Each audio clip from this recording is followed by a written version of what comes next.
Prezado aluno, muito boa noite. Hoje nós vamos dar sequência, aí depois de um longo tempo, sem a gravação de vídeo, peço por isso perdão, mas hoje nós vamos dar continuidade ao nosso trabalho à distância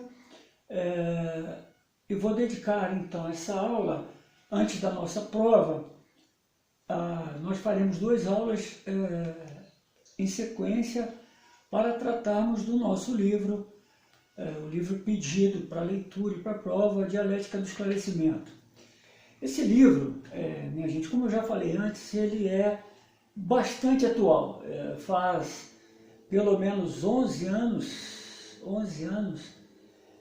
que eu trabalho com ele, e 12, para ser mais exato, desculpem, 12 anos, e a cada ano que passa ele vai se tornando mais e mais atual, apesar de ser um livro escrito em 1947, sua primeira publicação de 1947, né? Então vamos falar sobre esse livro, sobre o que ele traz e qual a sua importância no trabalho, no entendimento daquilo que envolve o desenvolvimento tecnológico, as tecnologias e a sociedade. É um livro pilar, acredito que vocês devam continuar estudando, né, esse tema. Sempre falo que qualquer profissional de qualquer área precisa muito conhecer a filosofia, a sociologia, um pouco de antropologia, para tomar pé da sociedade. Ler esse livro, entender esse livro e principalmente fazer, né, a discussão dialética proposta pelos autores e em síntese, né? Lembra que eu perguntei a vocês tese, antitese, síntese? E em síntese descobrir que a nossa liberdade ela é muito relativa. Nós somos instrumentos do poder, não é? E é muito feliz quem consegue, na nossa sociedade capitalista, digamos assim, estar livre daquilo que os grupos maiores ou os grupos inteligentes queiram que sejamos. É difícil isso. A coerção, né, essa coerção é muito grande. E para se livrar dela é uma dificuldade. E os autores propõem isso para nós. Que nós façamos essa discussão com esses processos.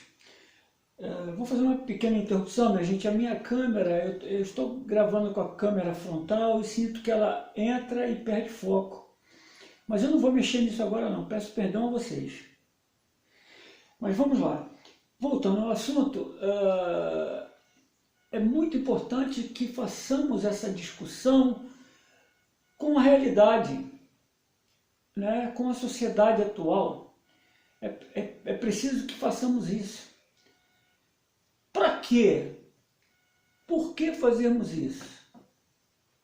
Para que nós percebamos qual é o valor da liberdade intelectual, do pensar, do ser, de fato, um pouco mais livre, não estar aprisionados a padrões. Vou dar um exemplo para vocês de padrão de consumo, né? Não sei se vocês já perceberam isso, as pessoas estão sempre muito insatisfeitas com aquilo que têm e não dão conta sequer daquilo que elas são no mundo. Não dão conta. Isso é aquilo que o Karl Marx chamou de alienação social. Então as pessoas ficam num moto contínuo, num processo contínuo de buscar coisas e nunca estão satisfeitas. Não é? Sempre, às vezes falo isso, eu tenho um conhecido que, um não, mais de um até, mas um nesse caso, que tinha comprado um veículo de 130 mil reais. Bom, não para muitos 130 mil reais não é nada, mas para a maioria dos brasileiros é uma soma que muitos não terão na vida toda. Muitos não terão na vida toda.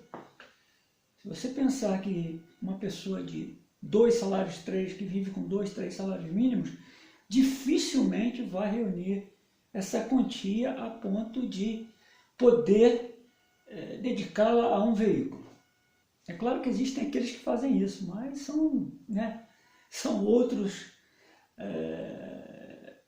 outras vítimas então do sistema, desse sistema que nos rouba a liberdade. Então, falando dessa pessoa, comprou um veículo de 130 mil, não é uma pessoa rica, é uma pessoa da classe média, e não tinha 3 meses que a pessoa estava usufruindo desse bem, ele já falava em adquirir outro.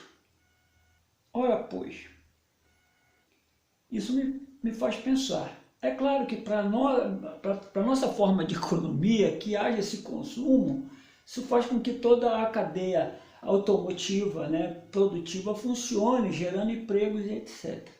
Mas não é isso que eu quero falar, não é sobre sistema macroeconômico, eu quero falar do sistema individual, da filosofia de vida. Então, a pessoa ela se torna prisioneira das propagandas, prisioneira do consumo. E o que é pior, ela traz esse conceito para a filosofia socioeconômica, a filosofia de vida, porque ela resume a vida nisso. Aí a gente pergunta, vem cá, meu querido, quantos livros você já leu esse ano? Aquele juiz aí mentiroso, e por que não dizer desonesto, que todo mundo sabe quem é, foi num programa da Globo, e disse ao Bial que gostava de ler biografias. E o Bial perguntou, e qual foi a última biografia que você leu? Ele não lembrava, ou seja, portanto, mentiu. Estava mentindo. Se ele fosse um cara de leitura, de fato, ele não trocaria determinados termos que, por favor, nem no direito, nem quem não é advogado sabe. Aí todo mundo tira sarro da cara dele. Não é verdade? Edith Piaf. Non, je ne regrette rien, não sei, je ne parle français.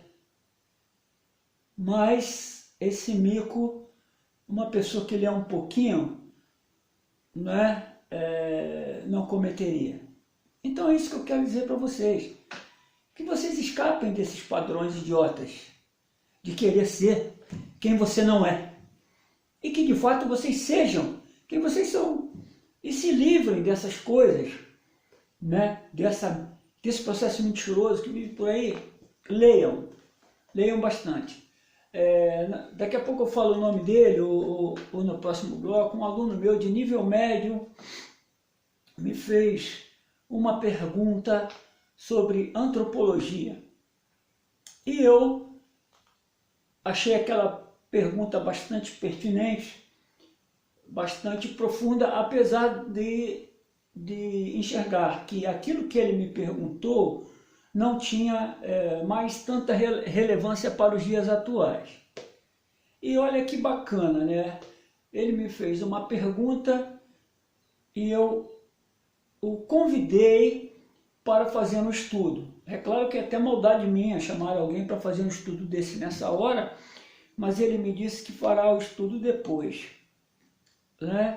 Eu chamei para investigarmos a antropologia do ser social do Lukács, de George Lukács, George Lukács. É um nome difícil, e ele mostrou-se interessado. Não, claro que eu não quero que ele leia agora, ele está em processo de formação, mas Vocês que acham, aqueles que estão achando esse livro aqui difícil, espera aí.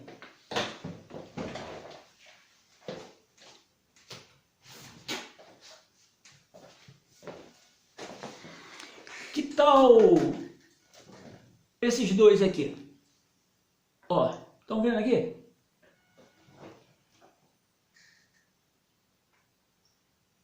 Para uma ontologia do ser social. Aliás, eu troquei até os termos, porque a gente trabalha dentro dessa perspectiva antropológica, mas a pergunta vinha nessa direção.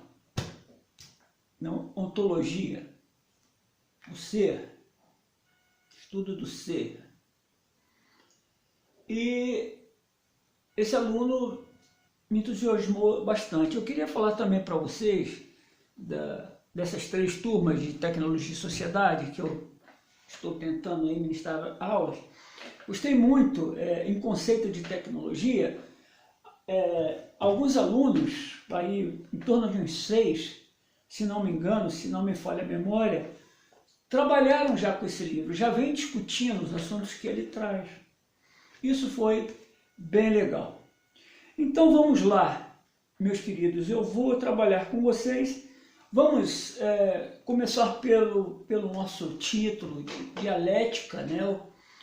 O que é dialética, o que é uma ideia, uma contraposição de ideia na busca de algo novo, da síntese, de algo avançado, ou seja, um passo à frente. Os nossos autores, Adorno e Horkheimer, colocam o esclarecimento como a forma social do ser humano, né, de nós, seres humanos, tomarmos conhecimento das coisas. Conhecimento da existência, né, conhecimento do logos, né, do modus operandi da sociedade, por aí vai. Nós vamos trabalhar isso. Sempre buscando o quê? A coesão social. Só que os autores mostram para nós que essa coesão ela ocorre através de processos coercitivos. Ou seja, os membros de uma sociedade são forçados a responder conforme as lideranças dessa sociedade querem que ele responda. Então, uma forma de coerção. Eu falei agora uma para vocês. Então, através de ideias veiculadas em publicidade, eu crio na cabeça das pessoas que se ela não consumir, ela é um ser marginal, ela está fora, ela não pertence ao grupo. Né? Então, as pessoas se perguntam, por que se compra marca XYZ de uma roupa ou de um carro? Para buscar senso de pertencimento em primeiro e em segundo, senso de destaque, de status. Né? Então eu quero pertencer a um grupo. Agora eu quero me destacar frente a esse grupo. Então as pessoas recorrem a isso. A tentarem ser melhores do que os outros, através daquilo que elas têm. Que pena, né? Que pena que muitas pessoas respondam dessa forma. Isso é muito pequeno. E os autores mostram isso para a gente. Então vamos lá.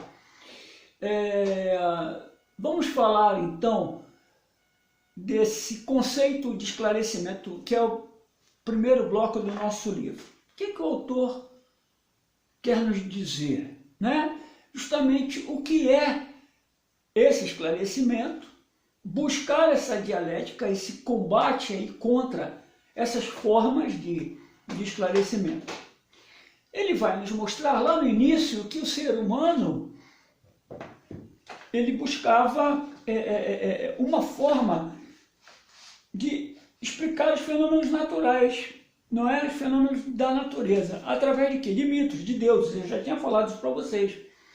Então ele vai, através desses deuses, através dessas explicações, tentar sobreviver à própria natureza e aos seus fenômenos.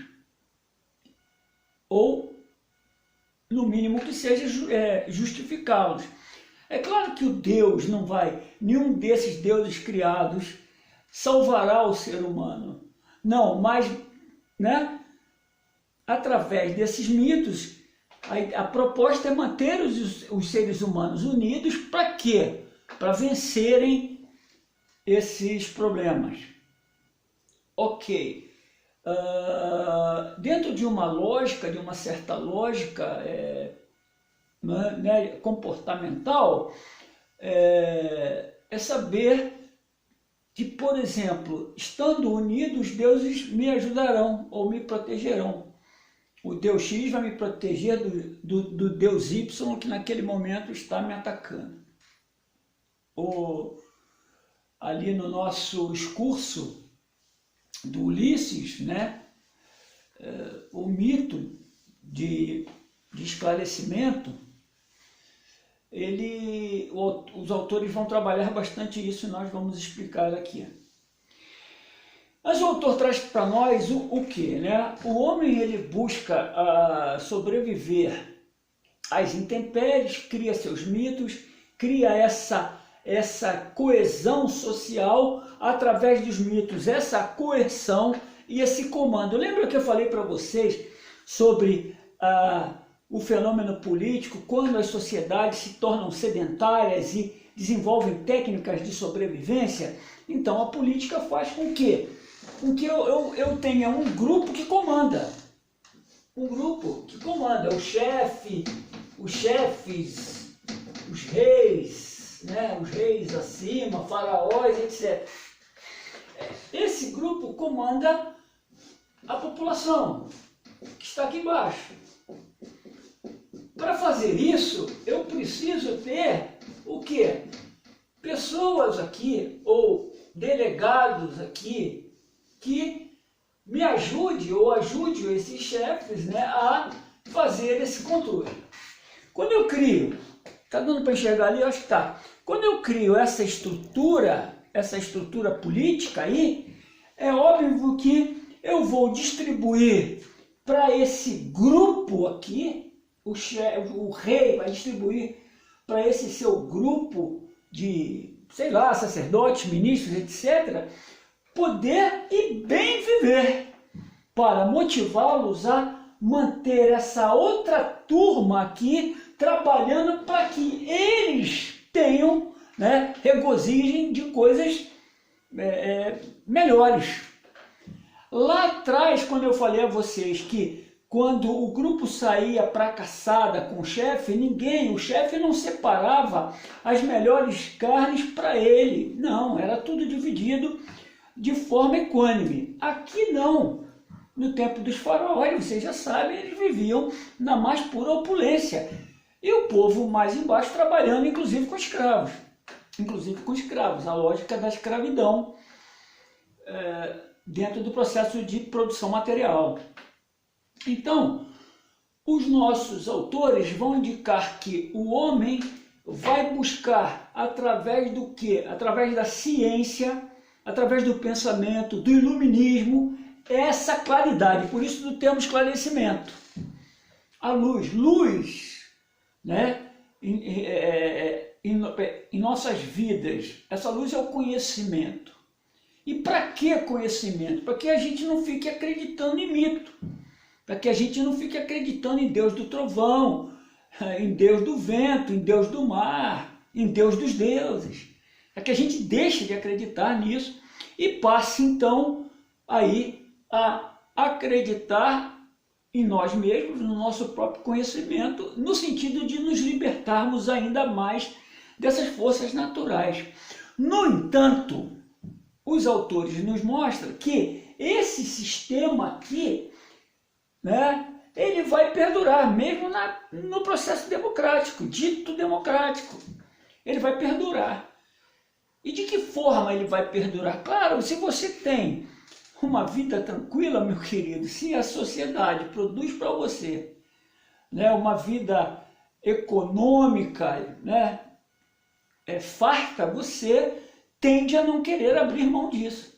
Por isso que o comunismo é tão atacado.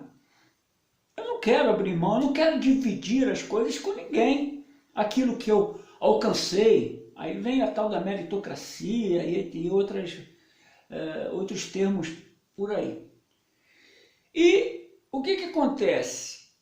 Quando chega a ciência e desenvolve as tecnologias, como nós mostramos para vocês, existirá então um grupo que vai tomar conta disso. Lá na produção, eu falei a vocês que o artesão deixou de ser artesão para ser o quê? Mão de obra barata. E como é que eu controlo essa mão de obra barata? Como é que eu faço uma pessoa entregar a própria vida, ou a sua vida inteira, a fazer trabalho para que para que as pessoas de cima vivam bem? Como é que eu vou fazer esse acostumar-se a isso? Entenda, né? Ninguém quer o pior. E quem está lá embaixo, será que ele quer ficar lá embaixo? Essa é uma pergunta. Claro que não. Será que ele quer subir? Claro que ele quer. Mas não há espaço, não tem convite para todo mundo, né, estar na festa. Não há convite nem espaço suficiente. Então, existem aqueles que estarão lá embaixo e serão mantidos lá embaixo. E como é que eles são mantidos lá embaixo? Através de uma coisa chamada ideologia. Costume, fazer as pessoas se acostumarem a isso. Fazerem com que elas percebam que isto é natural, é a regra da vida. Será que é? Não sei. Deixo para que vocês pensem. O que eu quero aqui é ajudá-los a pensar que, né, a que grupo eu pertenço. Ter essa consciência. E segundo, mesmo aqueles que estão lá em cima, os autores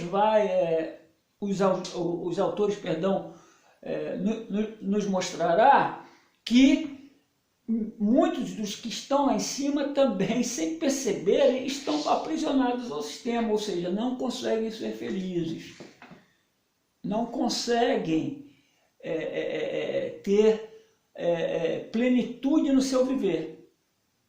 Não é isso? Ele vai recorrer aí, né, ao Nietzsche, por exemplo, não é? Eu vou fazer uma comparação. Vocês já devem ter assistido aquele filmezinho do Mowgli, que é uma história de menino lobo, né? Dizem que na Índia existia o costume de abandonarem crianças para que as alcateias criassem. Aí é um pouco de lenda aí nisso aí. Mas o Mowgli, o menino lobo, tem lá um momento, não me lembro quem era o personagem, esqueci mesmo o nome. Ele tinha uma certa música, né, que cantava uma música: necessário, somente o necessário, o extraordinário é demais. Necessário, somente o necessário, né? Essa música é bastante interessante, que mostra que quando você extrapola o uso das coisas que você precisa, você está, de certa forma, destruindo a natureza. E o necessário, né? Se todos nós tivéssemos o necessário para viver, obrigatoriamente o sistema seria outro, o sistema econômico. Acontece que a gente tem aí um problema. A gente tem um problema. Por quê? Porque há uma grande acumulação em cima, no topo da pirâmide, naquilo que o Marx vai chamar de superestrutura, mas bem lá na pontinha da superestrutura, há um acúmulo de capitais enorme, né? Um acúmulo exagerado, enquanto que na base dessa pirâmide as pessoas não oferem nem do necessário. Então, como a nossa força é muito pequena para para mudar isso, a gente tem que ter primeiro um compromisso, que é o nosso compromisso de sermos plenos, o mais plenos possível, né? Eu sempre gosto de dar esse exemplo, né, da caça. O leão e suas leoas, né, porque o leão ele cobre mais de uma leoa, o seu grupo, eles vão lá e atacam e caçam um determinado animal. Eles não caçam dois, caçam um só, né? E aquele animal, normalmente o gnu, né? Vocês viram lá também no Rei Leão, e eles comem o suficiente, aquele grupo se alimenta daquele animal, o que sobra dos restos desse animal, ele é dividido entre hienas e abutres, né? E outros. E após comerem, né, o leão ele tem um gesto muito interessante. Alguns eles se deitam de costas para o sol, talvez para processar a vitamina D, eu não manjo muito disso. Mas ele deita lá com as patinhas e fica pegando o sol.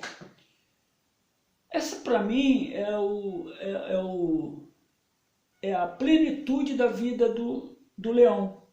A plenitude da vida dele, ele está gozando de plenitude, ele se alimenta, ele repousa, ele pega o sol, ele usufrui da natureza, apesar de não ser um ser inteligente como nós.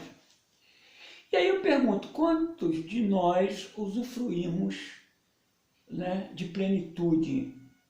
Uma minoria, mas muito minoria.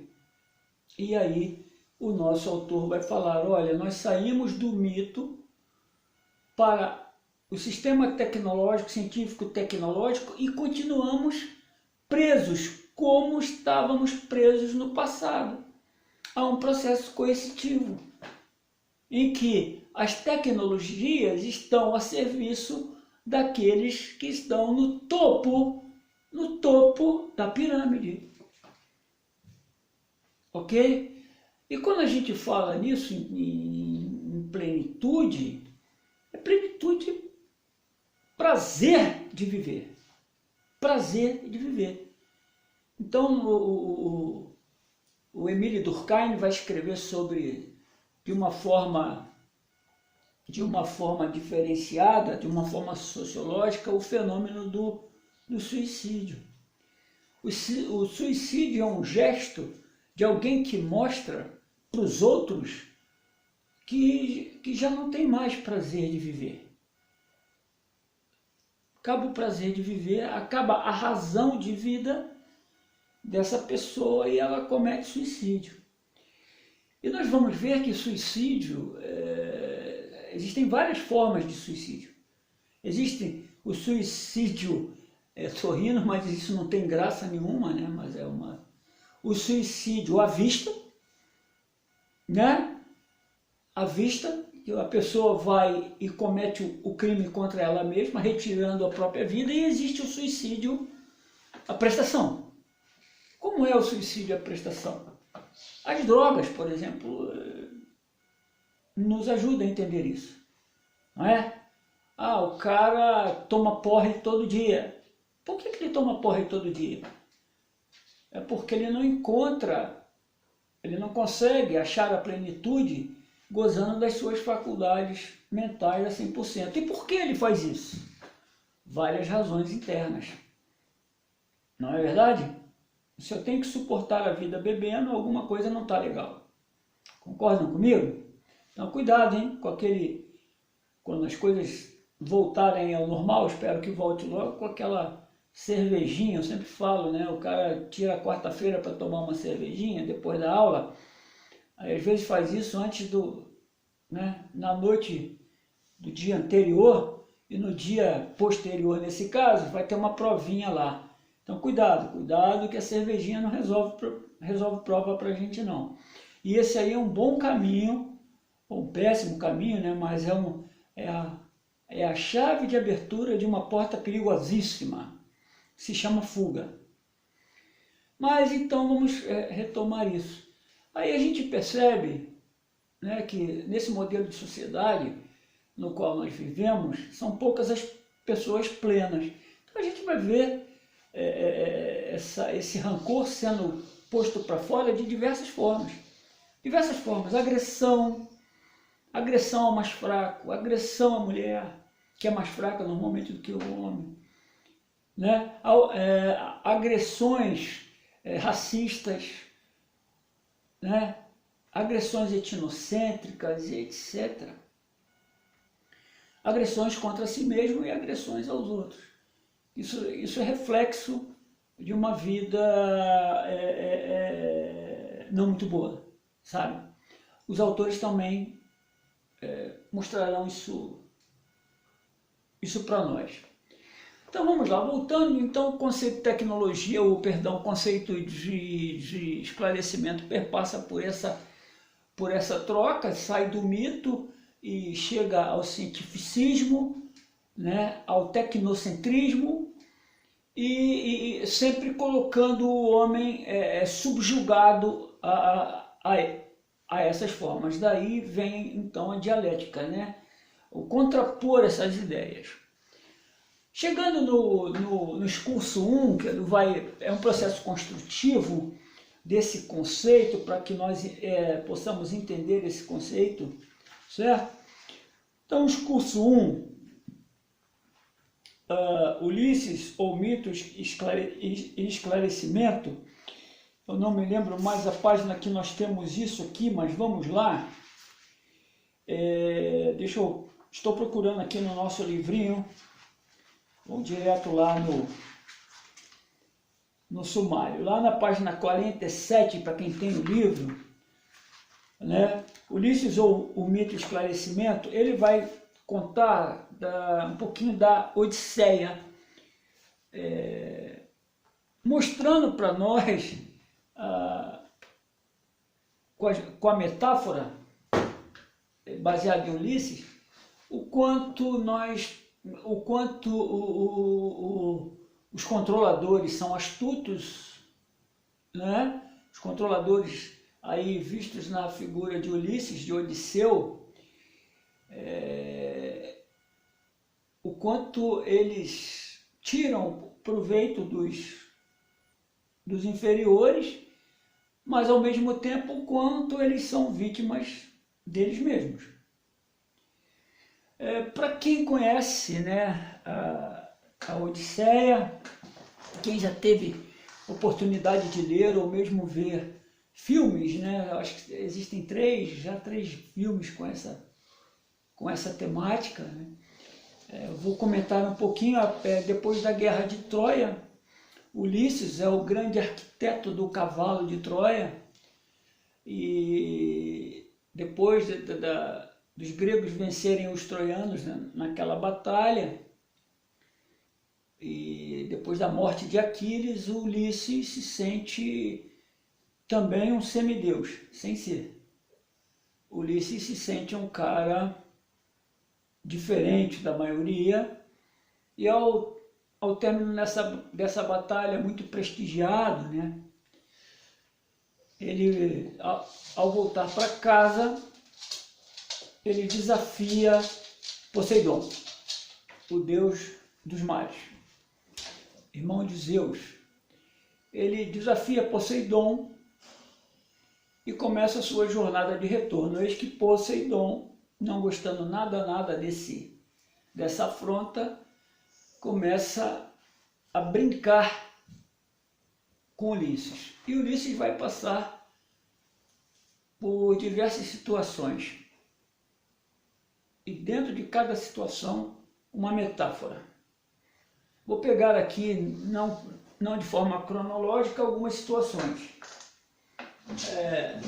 Vou apagar aqui, né, gente? Desculpa, eu não tenho aquele apagador, e aquele apagador também não é legal, porque esfarela a tinta, e aquela tinta esfarelada cai nos olhos da gente e é terrível. Então eu uso o álcool mesmo, um paninho, dá esse borrão aqui, mas depois sai. Então veja, vamos pegar ali a situação de Ulisses.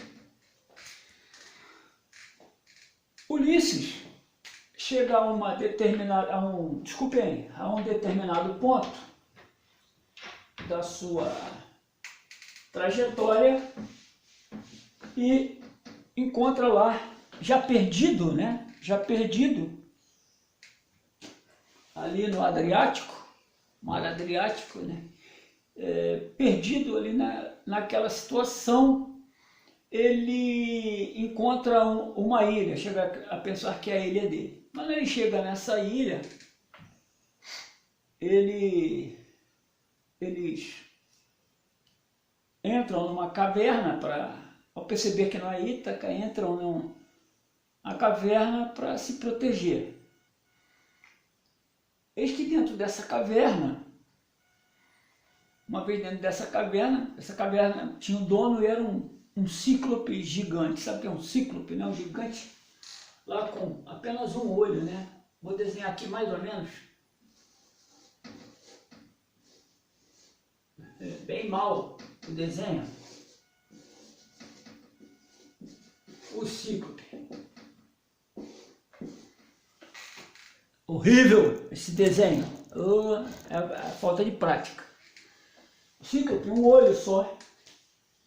Gigante entra na caverna, fecha a porta da caverna e aprisiona os marinheiros, Ulisses e seus marinheiros dentro dessa caverna. E o cíclope logo os localiza. E ao localizá-los, fartura, né? A primeira coisa que ele faz é comer um marinheiro de Ulisses. E começa a correr atrás dos marinheiros para capturá-los dentro da caverna mesmo e comê-los. Eis que Ulisses, astutamente, grita com ele: pare, pare! Não é assim que você nos saboreia. Você tem que tomar vinho com a gente. Vinho antes de nos saborear. Ah, é? E o cíclope era meio bobo, né?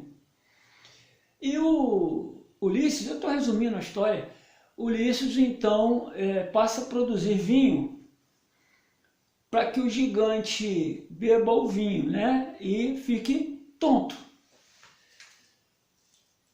E o gigante promete nesse momento a Ulisses, o cíclope, né? O Polifemo promete a Ulisses que ele estava gostando do vinho, que como prêmio ele será o último a ser devorado. E o cíclope então começa a beber, fica tonto, cai em sono profundo. Eis que Ulisses então convoca os seus marujos a afinar uma tora, uma grande tora, e essa tora então apontada em forma de uma grande lança, né? Vamos falar assim, ele vai e perfura o único olho do cíclope. E o cíclope então acorda incomodado, né? No escuro, porque ele já estava cego, e ele próprio corre e abre a sua caverna, que estava lacrada, né? E os marujos não conseguiam remover aquela roda ou porta de pedra sozinhos. E o cíclope, na busca de luz, abre a caverna, não encontra luz alguma, porque ele está cego, e aí Ulisses foge com seus marujos. Ao fugir com seus marujos, o cíclope fica desesperado, e Ulisses então passa a provocá-lo. E no primeiro momento Ulisses diz a eles, né? O cíclope diz que o pai dele, que era o próprio Poseidon, iria se vingar. Né? Deus vai se vingar. E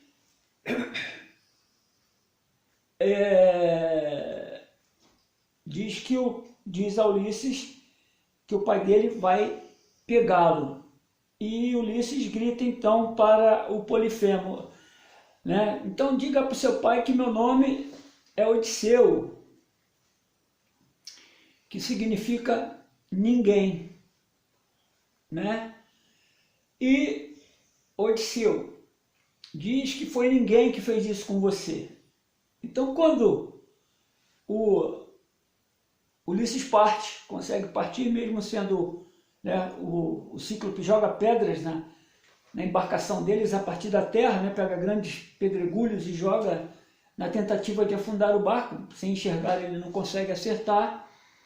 E quando Poseidon vem perguntar, né, quem tinha feito aquilo com ele, com o gigante responde, foi ninguém, pai. Como ninguém? Não, ninguém. Não, ninguém é ninguém. Ninguém não existe. Então, é a tontura desse Cíclope, né, a própria burrice dele. E aí há várias metáforas. Eu li alguns livros que comentam essa obra e nenhum deles trata dessa forma. Essa forma, eu não quero roubar a ideia de ninguém, mas a gente passa a pensar o seguinte: se nós taparmos um dos olhos, o que vai acontecer com a nossa percepção visual? Nós vamos perder o senso de profundidade, ou seja, nós vamos ver o mundo de forma plana, ou seja, perdemos o senso de profundidade, ou seja, isso significa que perdemos o senso de raciocínio, profundidade. Ou seja, não vamos conseguir tratar alguma coisa de forma mais profunda, e sim em sua superficialidade. Certo? E o que é, então, metaforicamente, o que representa o Cíclope? Essa criatura grotesca, horrenda e burra, que não tem, né, que não sabe administrar sua própria força. Né? Então, dentro dessa metáfora é o povo, é a massa, é um ser enorme, né? O acúmulo das pessoas é enorme, mas que, no entanto, não enxerga. Não conhece sua própria força, ok? É aquele gado lá, né? Vida de gado.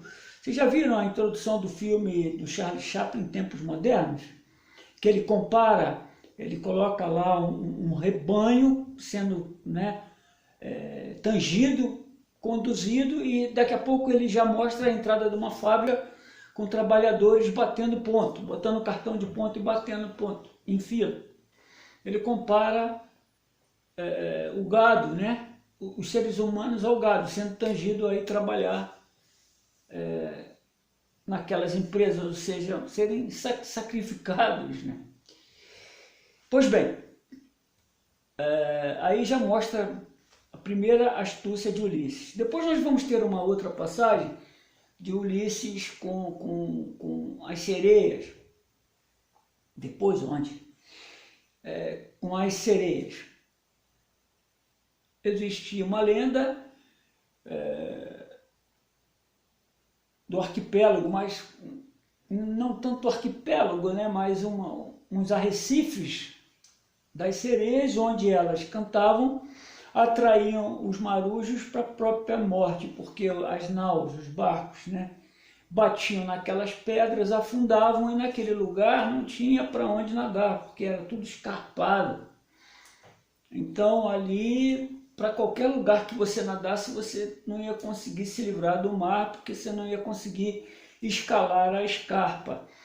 Então você ia morrer afogado mesmo sabendo nadar.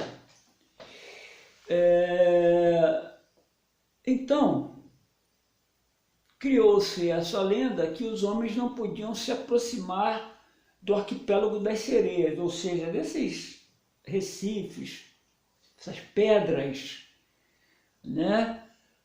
E por que disso? Por que dessa lenda? Para evitar que os marujos se aproximassem de alguns pontos perigosos na Grécia.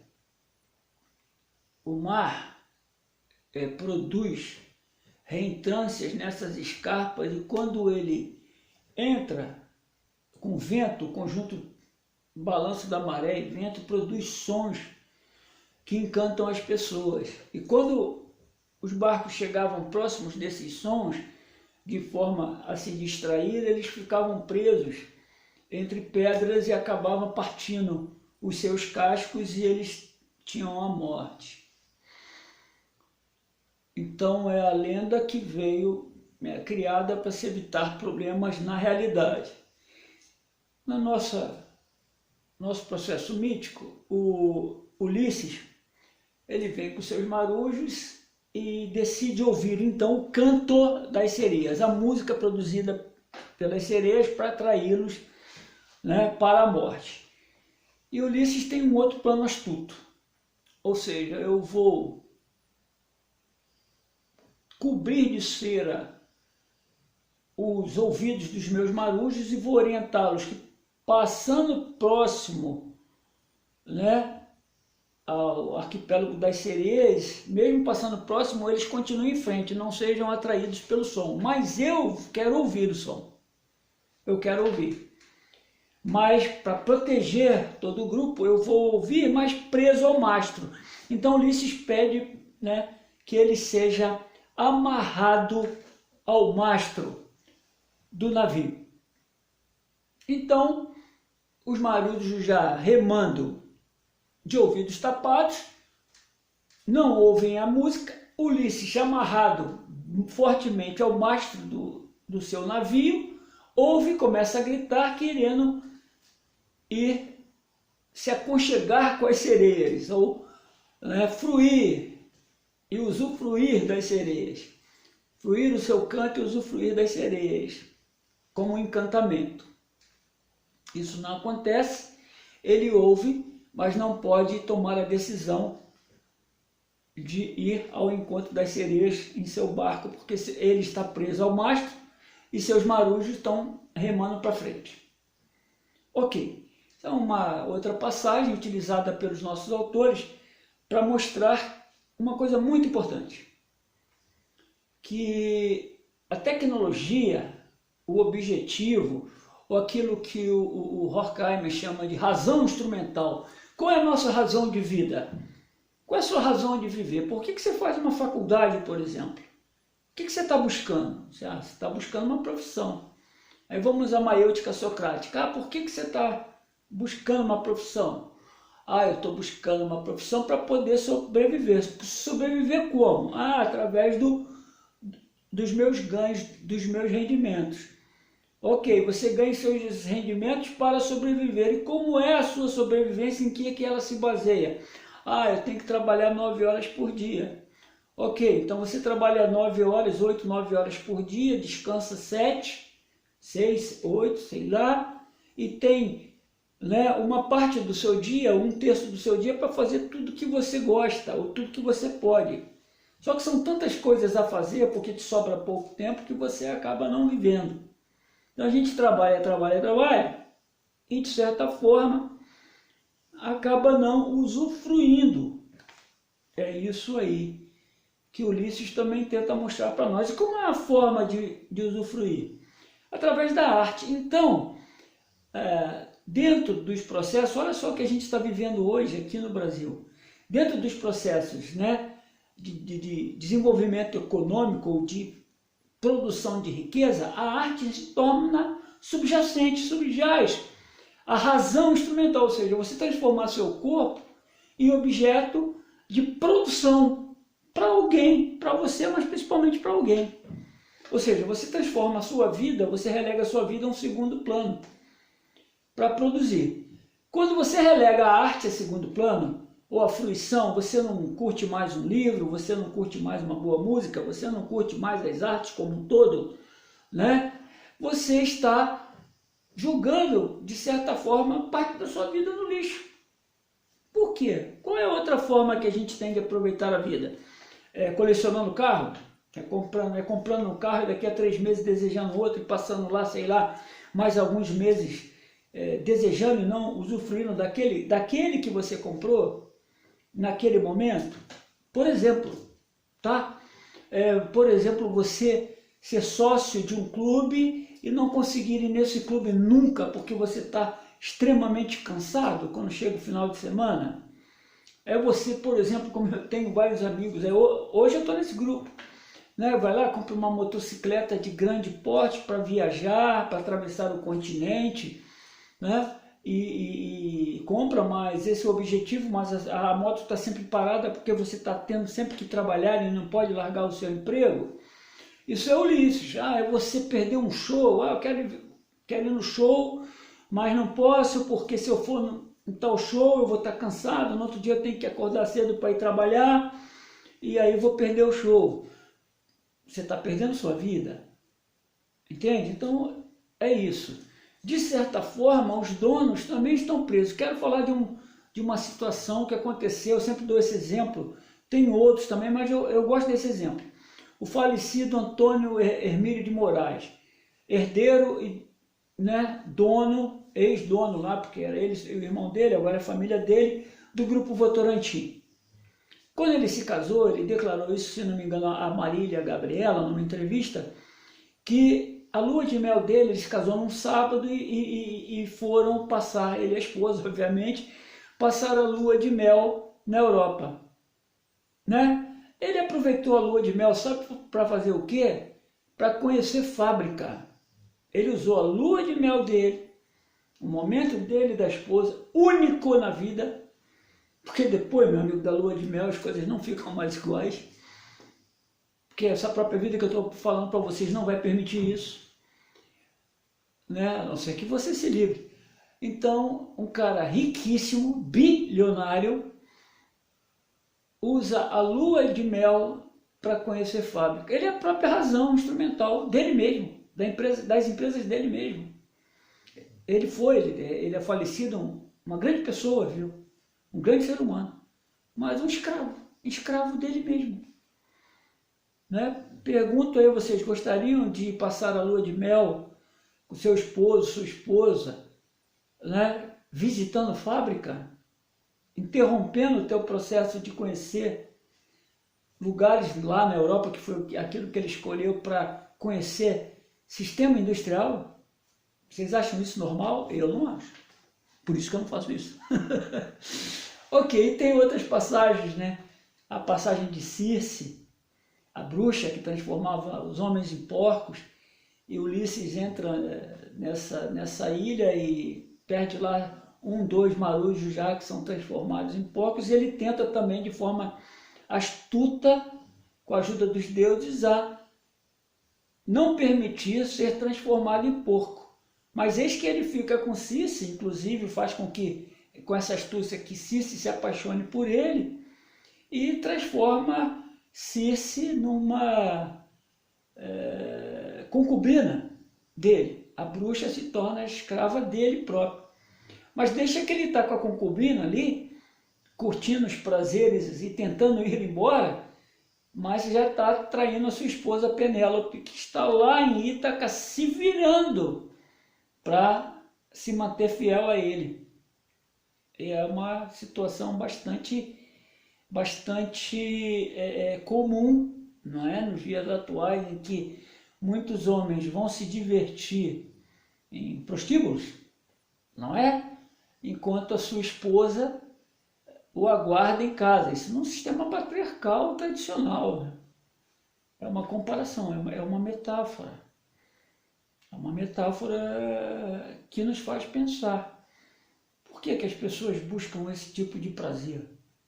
Não é alternativo, é porque a sua própria vida não está ali 100%, ou seja, ele tomou caminhos sociais que ele próprio nega, que ele próprio não gosta. Há que se pensar nisso. E por aí vai. Então vamos à frente, vamos para o nosso discurso 2, que vai tratar então ali de Juliette, moral ou esclarecimento. Vai tratar do sistema moral da sociedade e da própria ciência e tecnologia. Juliette, de acordo com o Marquês de Sade, né, a novela do Marquês de Sade, Juliette tinha uma irmã, Justine, né, as duas eram órfãs e foram criadas num convento.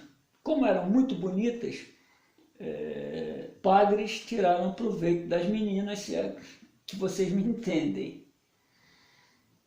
uma delas, né, a Justine, resignou-se e continuou dentro do seu mito Deus, continuou ali vivendo em função da fé, da sua religiosidade. Ela continuou, né, com a vida clériga. E então Juliette já que eu fui abusado, então eu vou tirar proveito disso agora. Como ela era muito bonita, se transforma numa prostituta de luxo e que tem, né, como parceiros as pessoas mais influentes de Paris, inclusive o bispo de Paris, que já a conhecia de outrora, né, quando ela era mais novinha.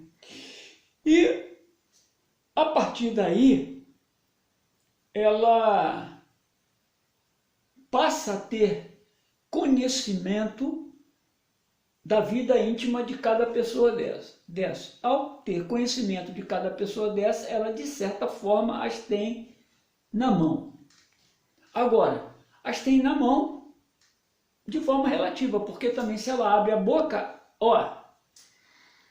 então ela não abrindo a boca, mas sabendo das coisas, era muito bem tratada por esses mesmos homens, prefeito, bispos, etc., generais, e ela vivia muito bem, obrigado, dentro dessa imoralidade social, ok? Mas tendo conhecimento das situações que davam a ela esse viver, esse bem viver.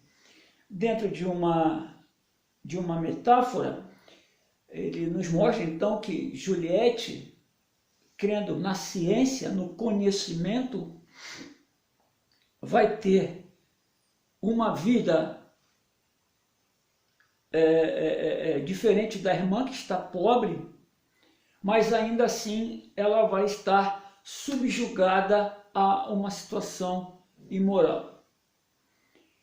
Precisamos então adentrar nessa leitura e perceber, e vamos ver aí algumas situações correlacionadas à própria situação da mulher na vida atual, né? Em que, de acordo com Nietzsche, abre mão de uma série de coisas em sua vida para pertencer ao sistema de produção econômico, ou seja, para se equivaler ao homem. Só que isso aí gera alguns desequilíbrios na família. Eu chamo a atenção de vocês, eu falei lá no início e abri mão, assistam ao filme Germinal, certo? Da história da novela Germinal de Émile Zola. Busque esse filme aí na internet, ele tem. E vocês vão entender a vida das mulheres lá na primeira Revolução Industrial, da mulher operária. Vocês vão entender isso. Ok? Nós vamos discutir, o livro discute ainda mais, né, desse processo, né, em que existem aí, já em contraponto, né, Justine significando o mito, o esclarecimento pelo mito, e Juliette, né, o esclarecimento pela ciência. As duas